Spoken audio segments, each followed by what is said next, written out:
สวัสดีครับคูเปอร์นะครับสวัสดีครับผมปอยกฤษณพงศ์นะครับสวัสดีครับผมอินทัศน์นะครับณภัสเฉลิมพรพักดีครับสวัสดีครับผมเชน ณชพล เชื้อปัญญาโรจน์นะครับสวัสดีค่ะนายนะคะ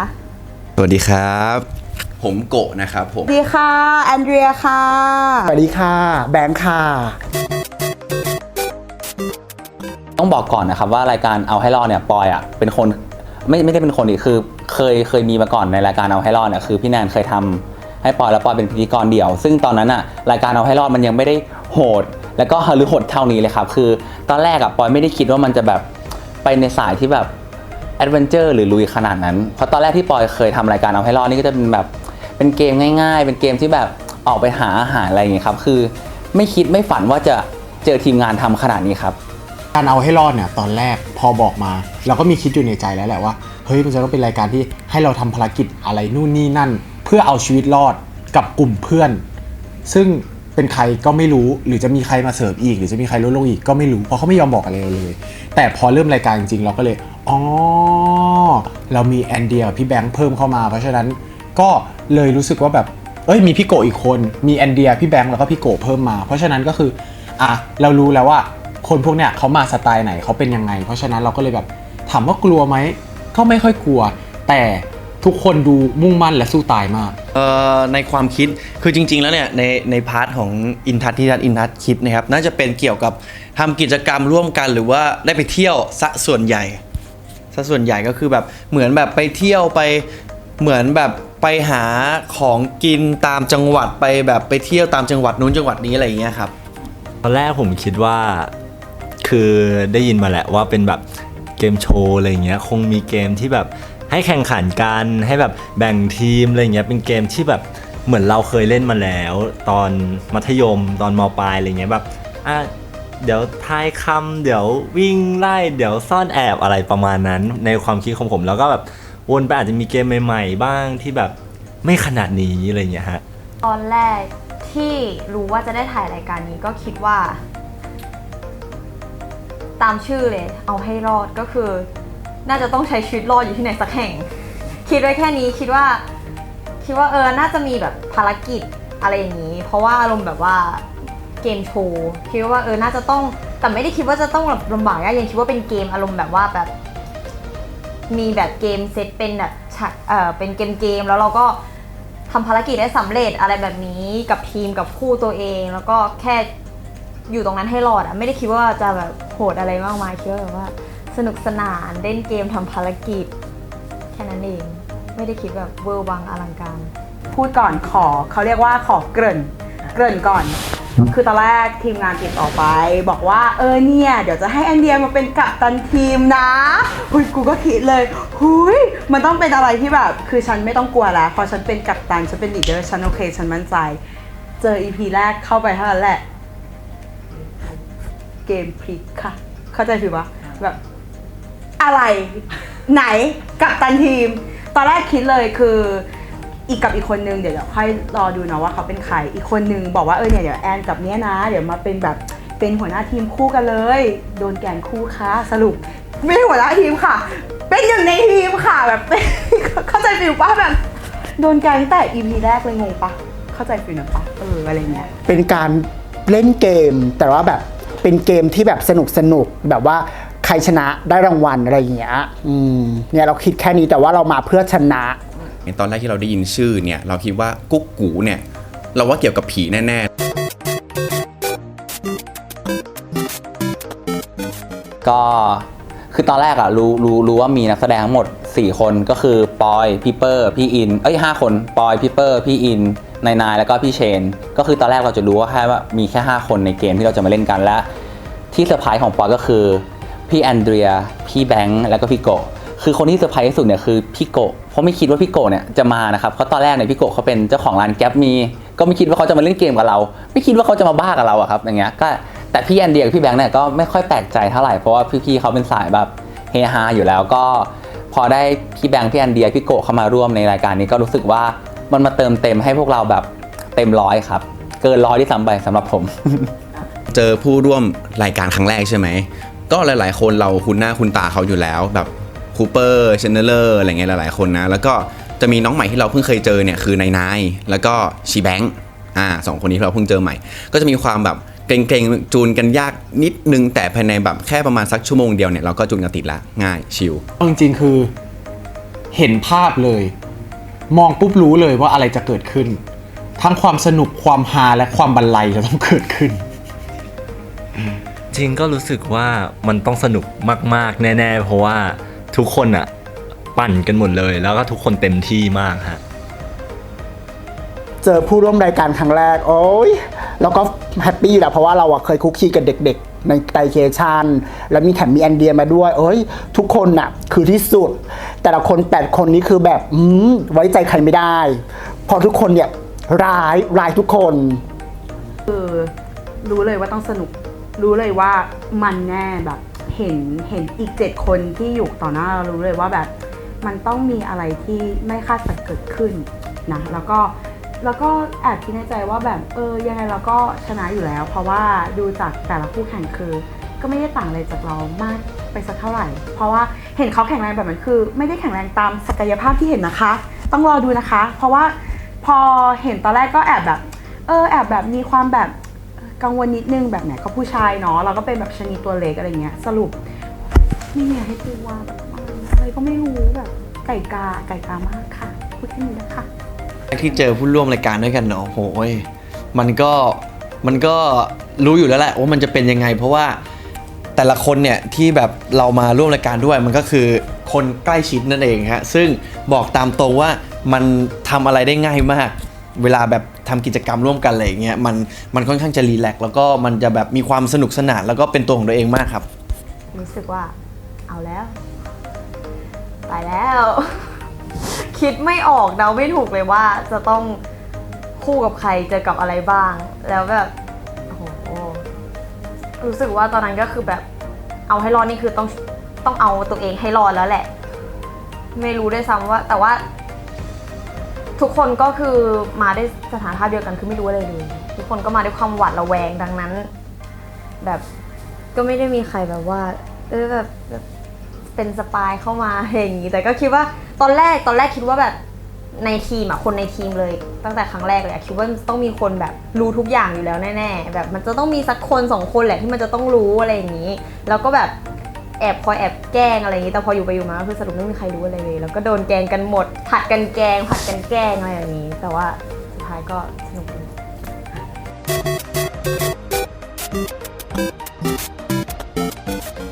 พี่เปอร์ครับ คูเปอร์ พี่คูเปอร์ว่าน่ากลัวที่สุดเหรอจริงๆเราความคิดเราเนี่ยเราคิดว่าเปอร์เพราะเปอร์เนี่ยต้องบอกก่อนว่า1เป็นนักกีฬา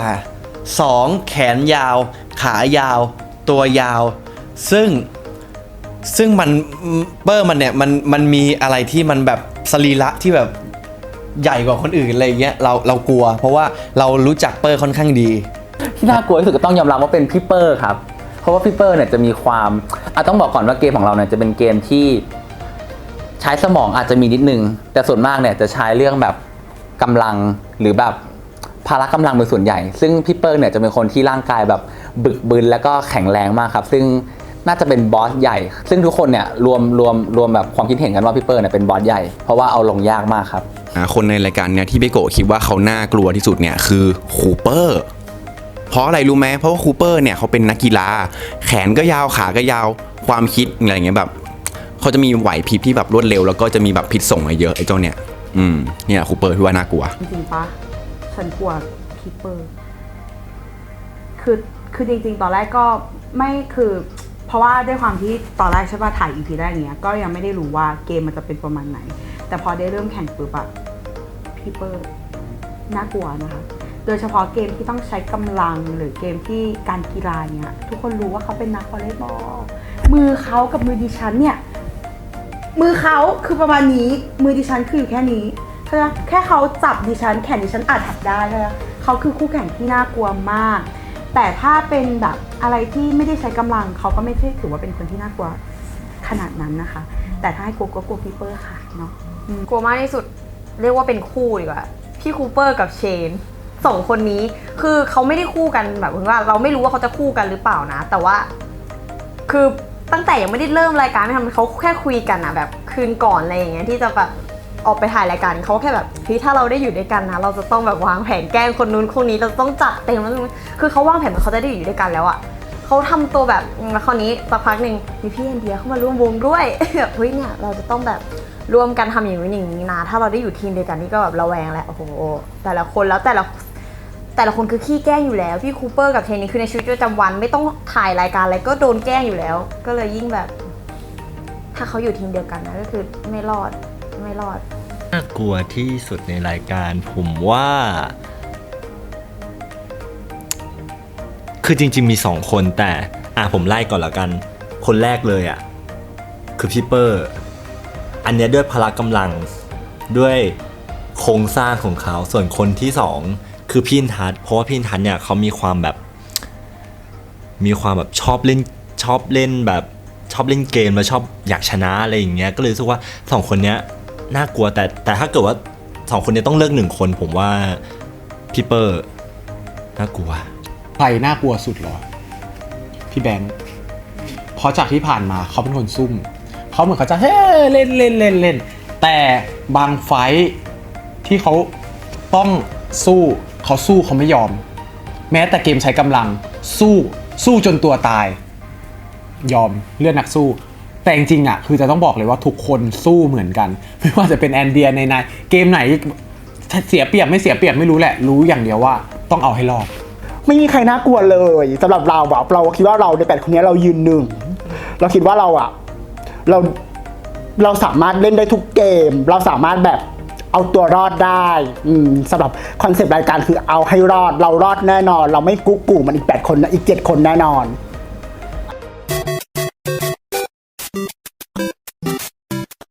ปล่อยปี้ แอนเดียจ้าเพราะแอนเดียคือแบบพูดเยอะแต่ทำไม่ได้พูดแบบไปทั่วว่าคนนี้แบบต้องเจอฉันแต่พอทำจริงๆแล้วทำไม่ได้เนี่ยแอนเดียดีแต่พูดเอาจริงๆป้าคือไม่เคยกลัวพี่กบเลยไม่เคยกลัวพี่กบเลยจนกระทั่งมีอยู่เทปหนึ่ง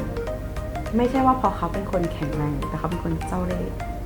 นะคะเขาเป็นคนร้ายพอสมควรแต่ฉันก็ไม่เคยกลัวเขาอยู่แล้วเพราะว่า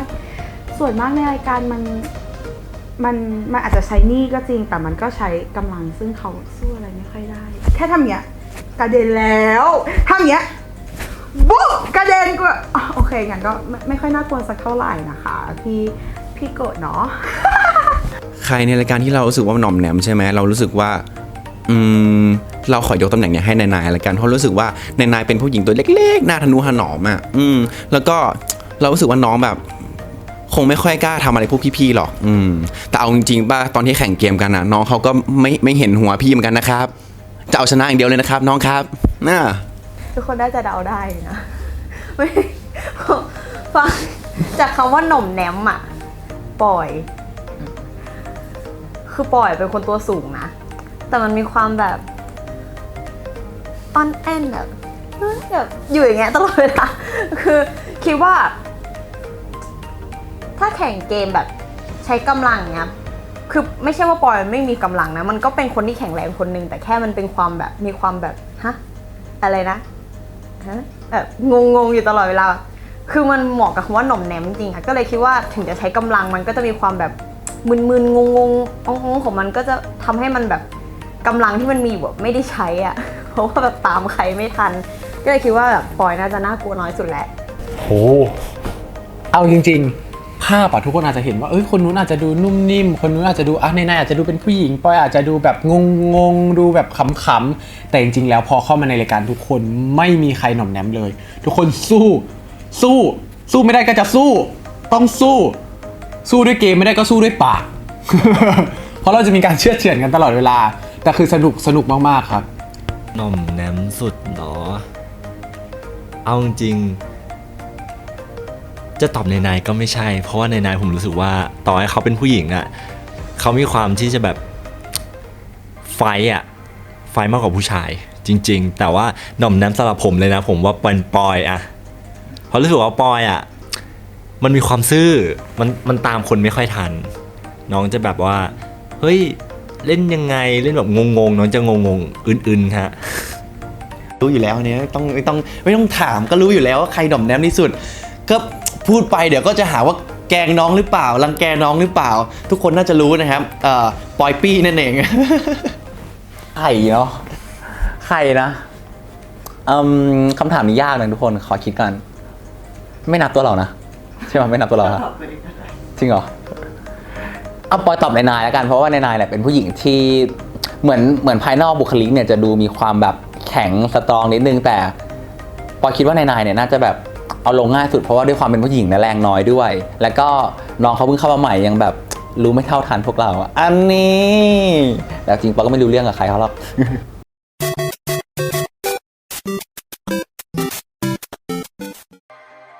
เอาเชนก่อนละกัน เชนนี่คิดไว้แล้วว่า เป็นคนที่ไม่ได้เน้นอยากชนะแล้วแหละ เน้นอยากเอาฮาขี้แกล้งแบบว่าทำอะไรแบบแปลกๆไว้ก่อน แล้วตอนแรกก็คิดว่าถ้าได้คู่เชนก็น่าจะสนุก เพราะว่าน่าจะขำกันตลอดเวลา2 คนไม่น่าจะได้สนใจอะไรเกมเกิร์ลไม่น่าได้เล่นน่าจะได้ขำอย่างเดียวขำกันไปแบบทำภารกิจอะไรไปอะไรอย่างนี้แ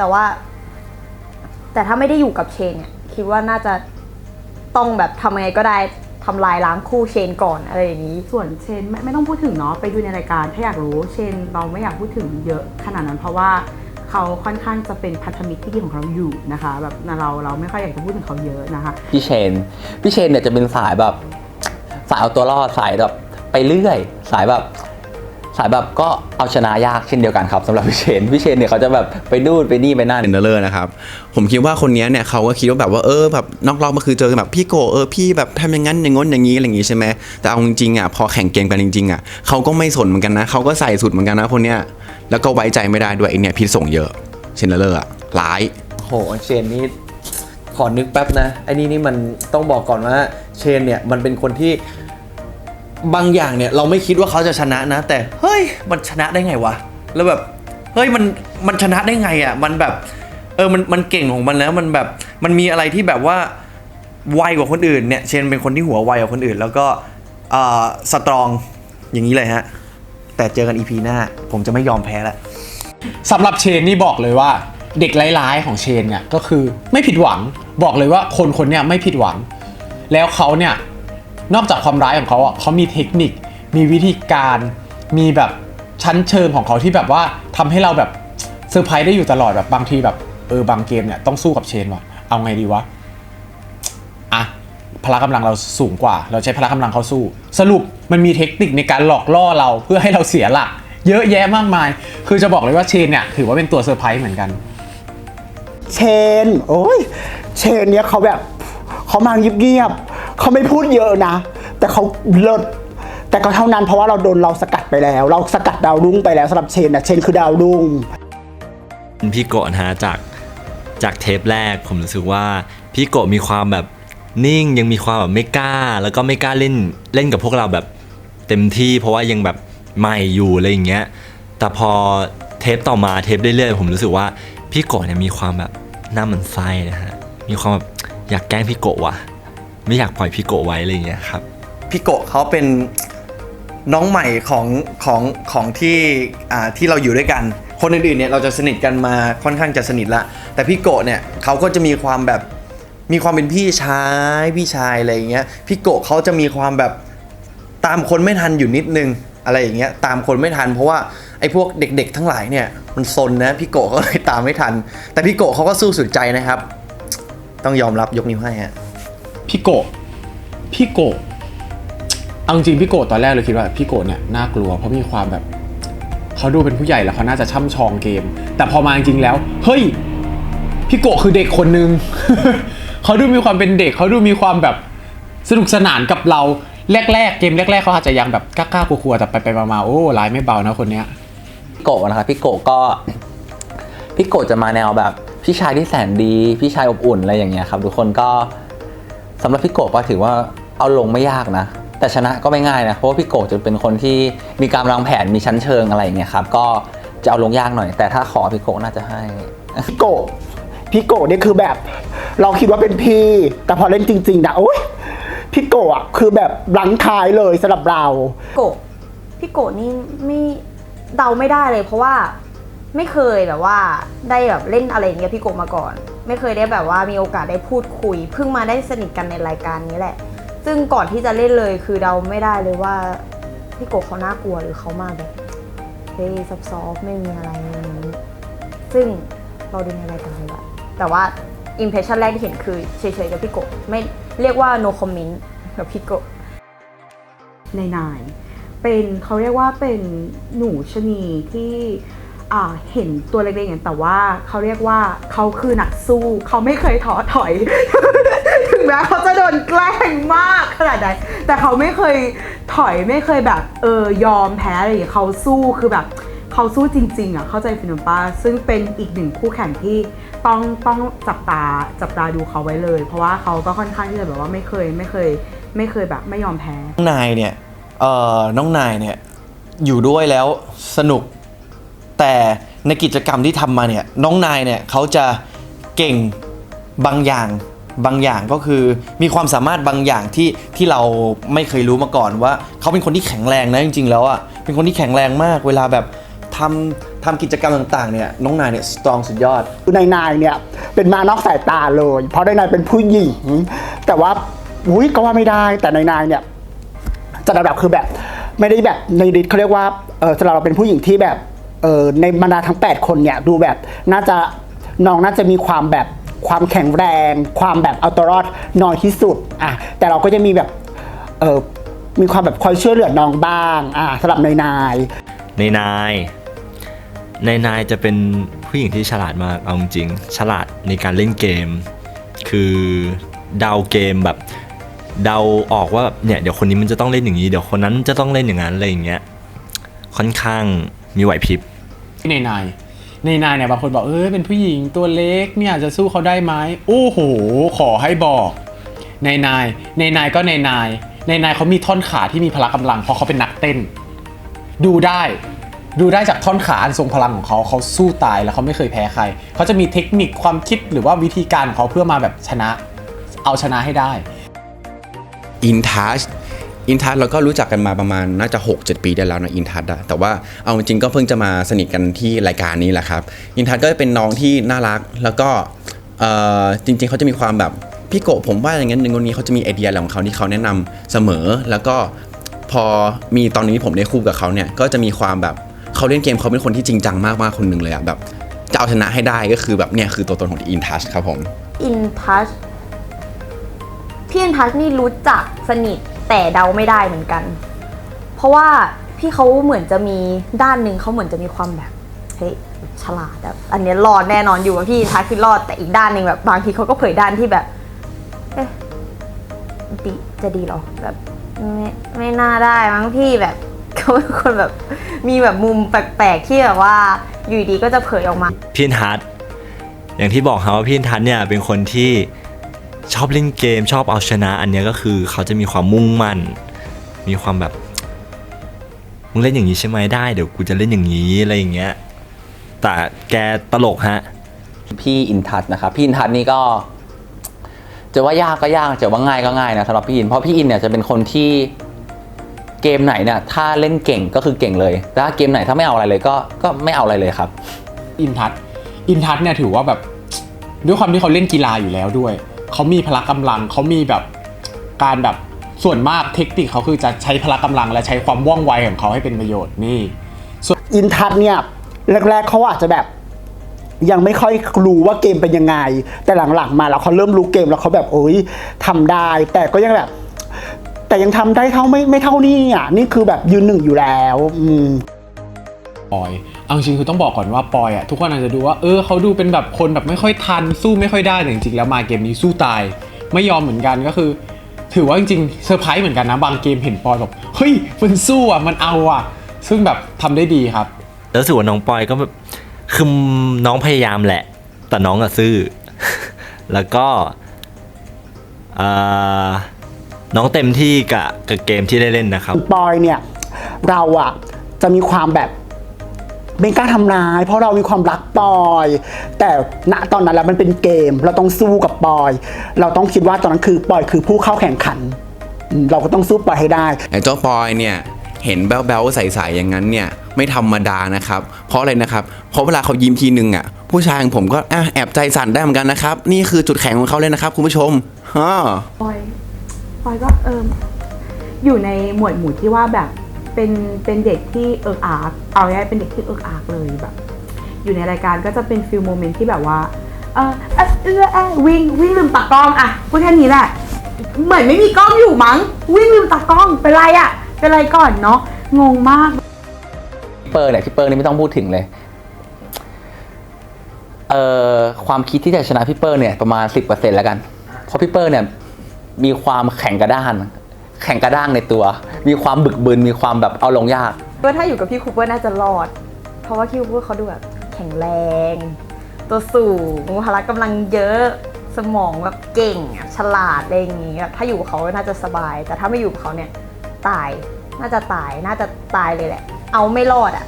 ไม่น่ารอดเปอร์นี่เรากลัวนะเพราะว่าเปอร์เนี่ยเป็นนักกีฬาสำหรับเรากลัวเปอร์ที่สุดในเวลาทั้ง7คนเปอร์เป็นนักกีฬาแต่เราก็มีความแบบเราบอกแล้วว่าเราเป็นสายสตรองเรามีความแข็งแกร่งเราคิดว่าเราสู้กับพลังของเปอร์ได้ชีแบงค์ก็คือพี่แบงค์นะครับผมพี่แบงค์เนี่ยคือเล่นเอาตลกไว้ก่อนชีแบงค์เนาะเห็นเขาเป็นแบบเนี้ยแต่ถ้ามุมไฟเตอร์ของเขาแล้วพวกคุณจะกลัวเขาเลยเขามีมุมไฟเตอร์ของเขาคุณจะกลัวเขานะพี่แอมแบงค์เนี่ยเห็นแบบนี้แรงเยอะมากๆแรงเยอะแบบเยอะจริงๆอะแรงเยอะแล้วก็เป็นคนที่แบบสู้สุดชีวิตเลยในทำกิจกรรมต่างๆเนี่ยนี่ฮะยกนิ้วให้พี่แบงค์นี่เอาตรงเลยก่อนจะเริ่มเล่นอะไรกันแล้วแต่คิดว่าเบบีสบายๆคือไม่ได้ขนาดเท่าปอยแต่คิดว่าไม่ได้มีอะไรมากแต่พอได้เจอจริงๆแล้วโหอันนี้คือตัวท็อปคือเลเวลเดียวกับพี่คูเปอร์เพิ่มมากกว่าแล้วก็คือแบบ unexpected มากพี่แบงค์คือโอ้โหแบบว่ามามืดมาแบบว่ามาจากไหนไม่รู้เงียบๆแต่อยู่ดีๆคือพอได้เจอจริงก็คือโหน่ากลัวมากแบบไม่ขอยุ่งด้วยดีกว่า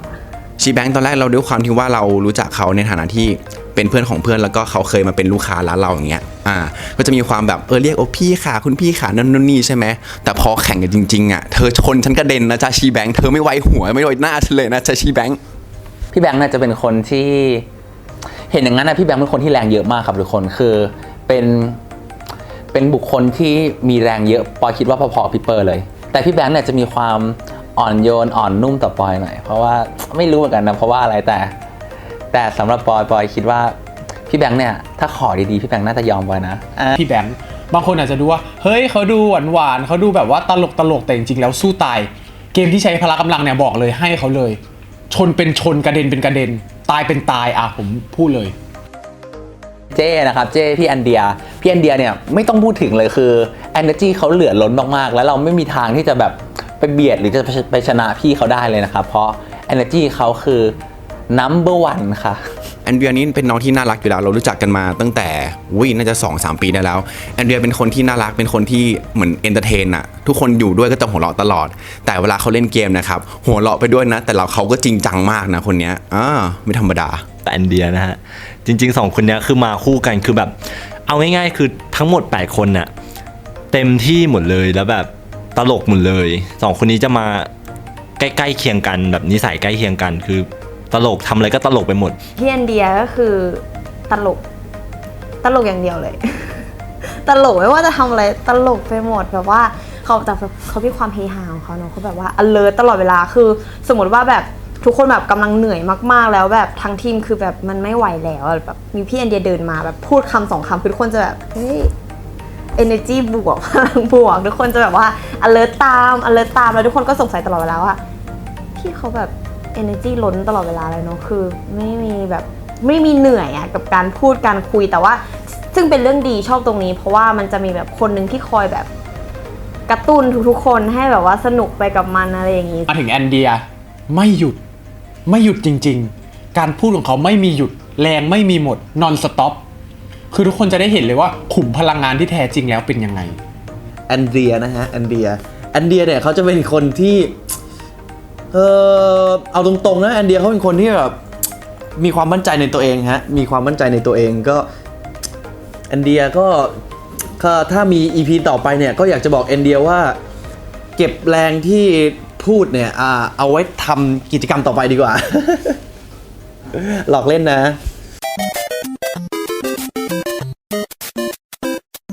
ยังไงก็ฝากรายการเอาให้รอดกูของทางไทยครีเอชั่นนะครับพวกเราทั้งหมด 8 คนเนี่ยตั้งใจเล่นเกมแข่งเกมเพื่อความบันเทิงและความสนุกให้แก่คนดูทุกคนจริงๆนะครับยังไงก็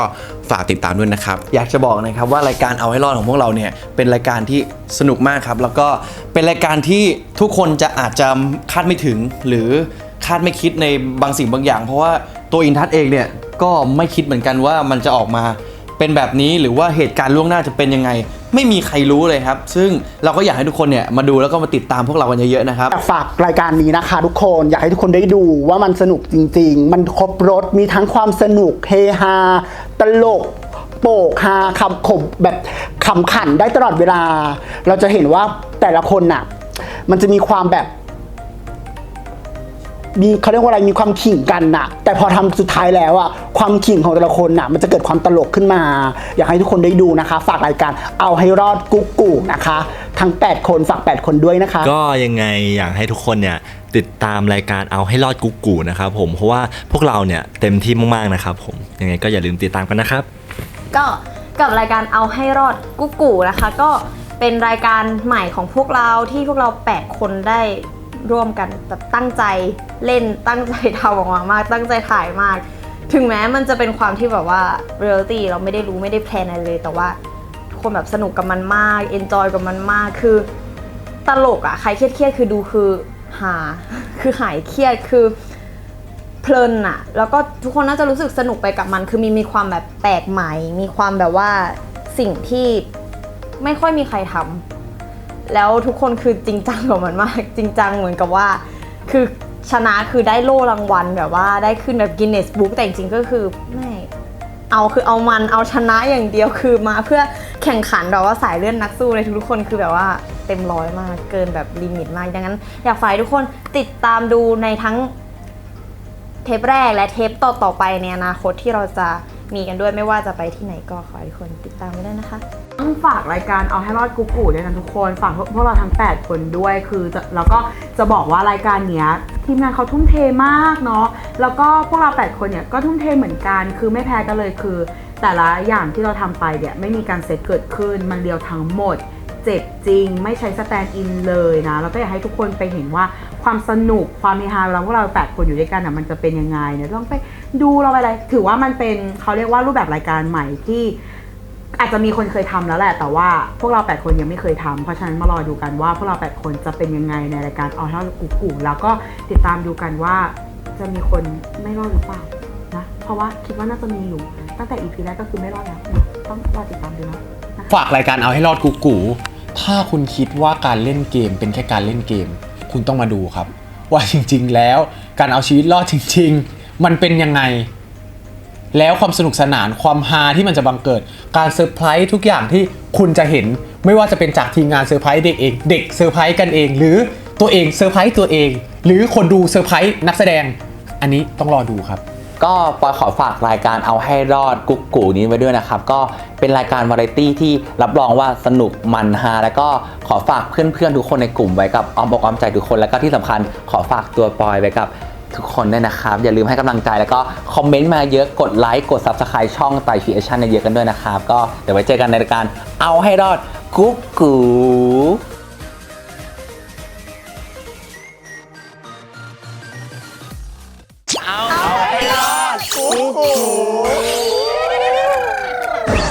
ต้องชนะครับผม